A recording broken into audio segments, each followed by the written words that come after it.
Hey everybody, it's Carm here. I'm back on a Friday afternoon. I wanted to come on and do a quick response to the Vinyl Guru, Christina, up in Canada, who I'm sure many of you are familiar with by now. Really fun videos, very informative, a really incredible wide range of taste in music. And she was asking us to come on and show our albums that we have that are where the sleeve is mostly, if not completely, black. And well, I did my best here with what I could find. I'd say most of these are at least 50% black. Hopefully, whatever it's lacking in color scheme, we'll see.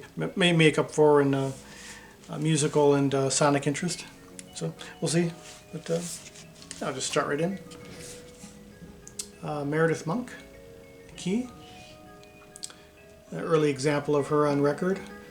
Really something of a Renaissance woman. Singer, instrumentalist, composer, dancer, and choreographer. Very much very theatrical. I'd say this is dark, surreal, primal even, but also kind of futuristic and progressive. Kind of manages that very interesting balance. Very much for adventurous ears. From 1970-71. Colin Walcott's also on here. Another early example of him on record too. Would definitely recommend it for a different kind of voice in a literal and figurative sense. Hey, Meredith Monk, Key.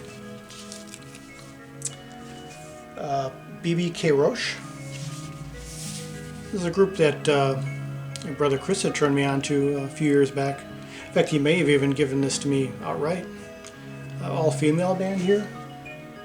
Olivia Records, 1976. Really nice, funky, infectious blend of jazz, rock, soul, some Latin, folk, just a little bit of everything, really. Really nice energy. Very, I hadn't played this in, it had probably been a couple of years, and even better than what I remember it. Very much recommended. If you're not familiar with this, Christine, I think you'd really enjoy this. Very good. BBK Roche, 1976. This is a lot of fun revisiting. Fame, original motion picture soundtrack. I remember the show very well as a kid, and it was one of my favorites, you know, growing up in the 80s. And I remember seeing the film too when it first came on TV. Of course, I'm sure many of you remember the title cut there. And Out Here on My Own, to me that's still a beautiful song. It was sung by Irene Cara, pictured here. But, yeah, a lot of fun revisiting this. Been a very long time. I want to go revisit some episodes. I'm sure they're up somewhere. Yeah, Fame. It's a long time favorite of the label. Michael Mantler with Don Preston. Alien. 1985 on Watt ECM. And Michael Mantler on trumpet and compositions, and Don Preston on a variety of synthesizers. Kind of has that early to mid 80s kind of low budget sci-fi. Mothership landing in the cornfield and the lone person bearing witness to it all. Very fun. And from what I've heard over the years, quite different for each artist from what either of them do. Yeah. Very fun. Alien. You have Space for a Crowded World. Øystein Savag. Another old favorite of mine. Norwegian piano, keyboards, composer. Tends to do jazzier things, what I've heard over the years. This is more of a kind of spacious, ambient, very calming, even romantic at times. Actually, the second side gets more, a little more experimental, and electronic. But, I very much recommend it, and very much like the title and the cover, it is really very spacious and very healing. Yeah, I like anything I've heard by him. Øystein Sevag, Space. Facing You, Keith Jarrett, solo piano. His first album on ECM, first solo piano album in general, and I believe today's his 75th birthday. So yeah, another artist I go way back with since the middle of high school. But you can see him, you could really hear he's a fully developed artist here on piano, mastering a variety of styles and blending improvisation and composition beautifully. Yeah, very much recommended if you like all styles of solo piano and kind of one place here. Yeah, excellent. Always like this cover too. Kind of shadow and light there. It's a really beautiful one here. Beverly Glenn Copeland, Keyboard Fantasies.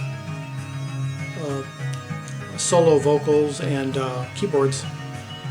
Really kind of like, it's like an electronic folk record. A singer-songwriter. Instead of an acoustic guitar behind her voice, it's a DX7. Very beautiful, pleasant. See, half the cuts are vocal and the other half are instrumental. But yeah, it just has a very, it's both otherworldly and rooted in a way. Just a really nice balance between those. And yeah, it's a reissue from 2017 of a 1986 recording, and wasn't familiar until I came across this a couple years ago in a shop. So, yeah, beautiful stuff here. Beverly Glenn Copeland, Keyboard Fantasies.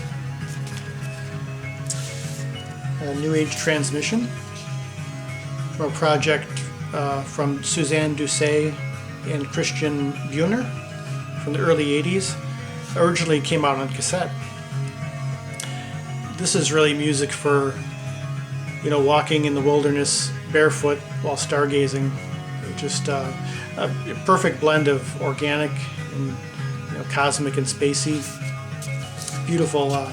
Also a nice blend of acoustic and electronic instruments. Synthesizers with acoustic guitars and voice. Yeah, this is a series. It's from a box set, which I only have a couple of the from the editions. Yeah, 1982 to 1984. So, yeah, beautiful stuff here.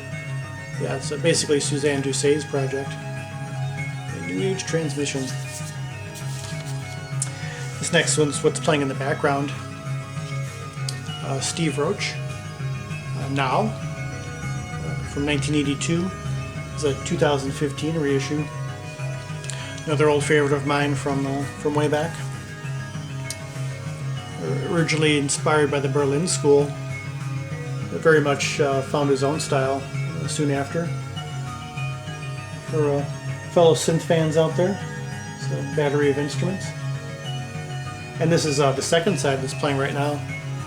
Emotion Revealed, which is a bonus cut. It wasn't on the original album. Yeah, Steve Roach Now. Okay, this next one's more of a charcoal than black. Mark Banning, Journeys to the Light. Journey to the Light. Originally from 1984 and recently reissued. Kind of similar to the New Age Transmission. Real nice blend of acoustic and electronic. He's playing a processed electric guitar in zither, and joined by Helen Perez on zither.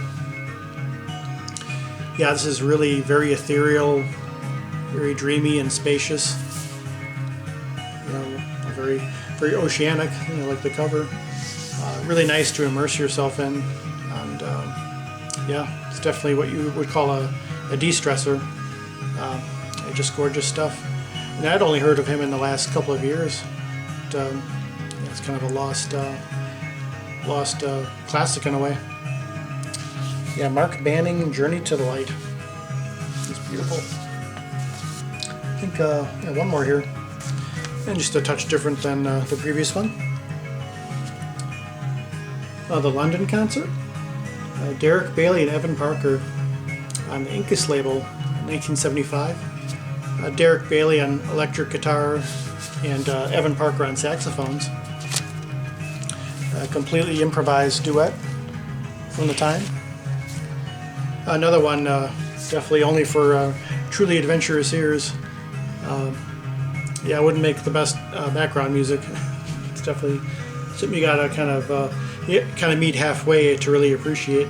But yeah, definitely some interesting and intense stuff. And yeah, oh, let me show honorable mention. I'll show just a few CDs real quick. Andy Warhol. Yes, oh no. A little spoken word thing here. She's not saying much more than that on here. Yes and oh no. A little bit about abstract expressionism as well.